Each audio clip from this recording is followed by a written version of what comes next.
They say in Hollywood, the kitchens feed more than just hunger. Some feed status, some feed secrets, and some feed something you can't come back from.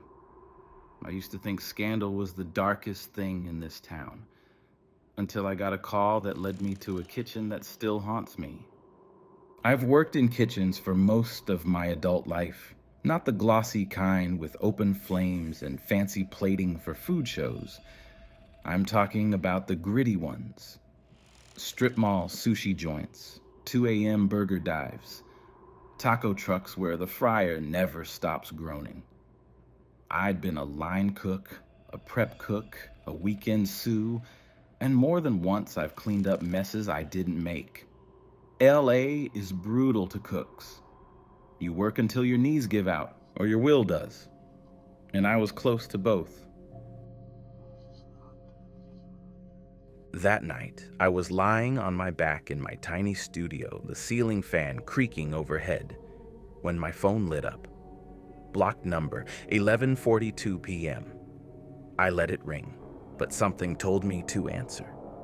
The voice on the other end was calm. A woman. She didn't say her name, didn't ask mine. Just, "You've been selected for a private culinary assignment. 1 week, full discretion, high compensation." I thought it was a scam. But then she started listing places I'd worked, places no one else should know.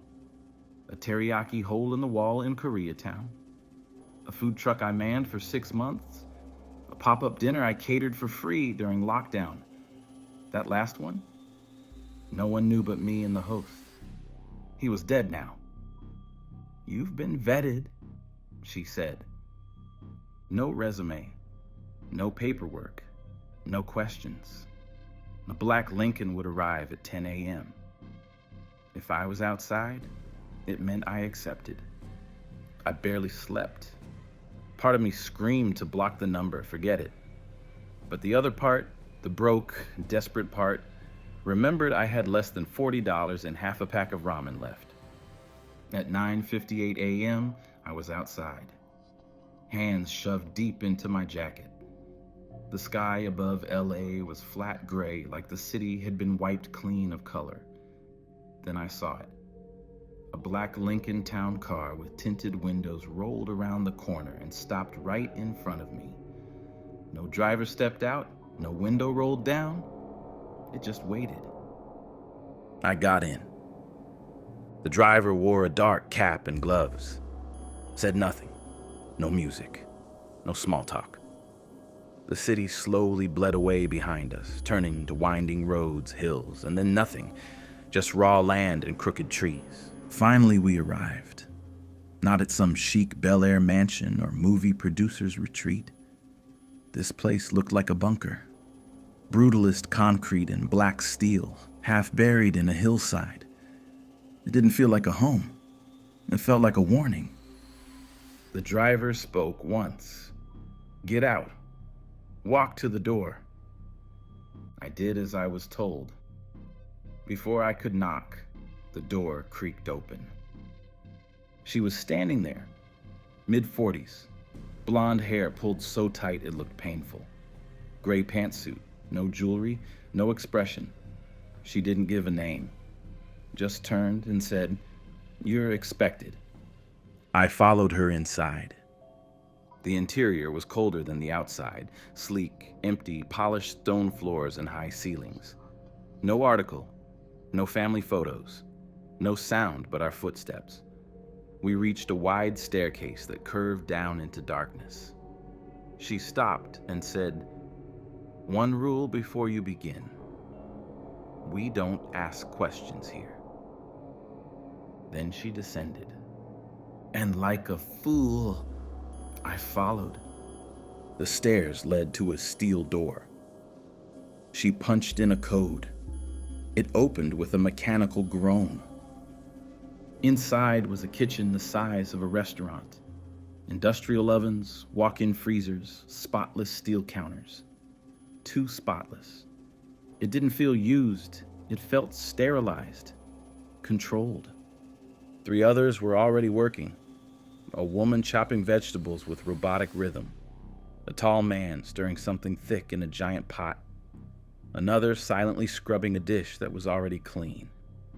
No greetings, no curiosity, just motion.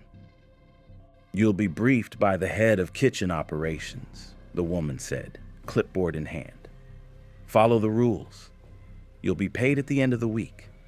Any failure terminates the contract immediately." I opened my mouth to ask what terminate meant, but something in her expression said not to. Then he appeared. I didn't hear him enter. He was just there, at the far end of the kitchen, like a shadow peeled itself off the wall. Wearing a black chef's coat. No name, no logo, but his face, familiar. It was Diddy, not the charismatic mogul from TV or interviews. This was someone else, still cold, commanding. He didn't smile. He didn't introduce himself. He just said, "Cooking here isn't like cooking anywhere else. Food isn't just nourishment. It's transformation." He let the silence stretch. "You do exactly as you're told. You don't ask what the ingredients are. You don't ask where they come from. You never leave the kitchen during an event." Then he looked at each of us, slowly, and we got to work. The hours that followed were a blur, washing vegetables that smelled too earthy, slicing meat that felt too heavy, making sauces thick as motor oil. No music, no talking, just the scrape of knives and the hum of the freezers. Then, a red light flashed above the service entrance. Everyone froze. The tall man opened the door. Two figures in gray coveralls and black masks stood outside. Between them, they carried a giant wooden crate. Not plastic, not stainless steel. Wood, old and rough, like it had been dug up from a century ago. They said nothing, dropped it off, disappeared into the dark. The crate smelled sweet, metallic, rich, not rot, not decay. Something off. They didn't hesitate. The others opened it with hidden crowbars. Inside were slabs of meat, packed in pink-tinged ice. But it wasn't just the color that disturbed me. It was the texture. Smooth in places, knotted in others. Tendons twisting in unnatural ways. Some pieces had folds, like they could have been part of a hand. One woman looked up briefly, whispered, "Just cook." So I did. My hands moved without me. I took a slab so heavy it bent the cutting board and sliced. The blade sank through too easily. The juices weren't blood. They were thicker, stickier. The smell filled my nose and throat and sat there. Across the kitchen, Diddy watched me, silent, evaluating. And I kept cutting. Service began, but it didn't feel like a restaurant. No servers, no smiling guests. The food was plated by us and carried off by silent runners in earpieces and gloves. We never saw who ate. Each plate was arranged with surgical precision. The sauces weren't spooned. They were painted with brushes. The menu shifted every hour, getting darker, richer, more twisted. Laura stood in the corner with her clipboard, unblinking. Then, near the end of the night, something happened that wasn't supposed to. A plate came back. Just one. Under a silver dome, half-eaten. Everyone froze. Laura approached it like it was a live grenade. She lifted the dome, didn't flinch, then turned to me. "Fix the presentation." That was it. I approached slowly, hands trembling. The meat was cut into tiny, perfect bites. Nothing seemed obviously wrong until I saw it. Tucked under a smear of sauce was a fingernail. Small, pale, still curved, still human. I felt my stomach drop. I looked up, and Diddy was there, 10 feet away. He smiled. Barely. "A true master never questions the ingredients," he said softly. And I understood. This wasn't suggestion. This wasn't a metaphor. This was real. But I didn't run. I fixed the plate. I wiped the rim, and I sent it back out. By the 5th night, I'd stopped keeping track of time. My body moved automatically, every motion memorized and disconnected from thought. The chopping, searing, brushing, garnishing, it became a kind of trance. We weren't chefs. We were instruments. Empty, efficient, silent. But when the final crate of the night was wheeled in, something shifted. I felt it before I even saw it. The temperature seemed to drop. No one spoke, not even the usual nods or side glances we developed in place of communication. We all just watched as it rolled to the center of the room, surrounded by silence. Laura didn't move. She just stood there, arms crossed so tight her jacket creaked, jaw locked in place. For a moment, it felt like the whole kitchen was holding its breath. No one stepped forward. So I did. I didn't know why. Maybe because my hands had been moving on their own for days and couldn't stop now. Or maybe because some part of me already knew what I was going to see and couldn't bear to wait any longer. The crowbar slid under the seam like it had been waiting for me. The wood groaned, then gave way. Inside, same as before, ice, meat, that unnatural glisten. But something was off. One of the slabs had a patch of skin near the edge, not fully removed, and on that skin, barely visible under the frost, was a tattoo. Faded blue. A cartoon bear holding a knife. My breath caught. I knew that tattoo. Years ago, I worked in a dive bar kitchen in East Hollywood. It was a dump, but we had fun. One of the dishwashers was this lanky, sarcastic guy named Jalen. We all made fun of his dumb high school tattoo. The same bear now frozen in front of me. Jalen had disappeared one summer. Just stopped showing up. We joked that he moved back to Iowa or something. I never thought I'd see him again. I definitely never thought I'd see him like this. I stumbled backward. My knees almost gave out. My stomach turned. The tall man caught me, steadying me with one firm hand. For the first time since I arrived, he spoke directly to me. His voice was calm, final. "Now you understand." And I did. This wasn't guesswork anymore. This wasn't metaphor. It wasn't a sick joke or a hazy suspicion. It was reality, sharp and undeniable, staring back at me in blue ink and butchered flesh.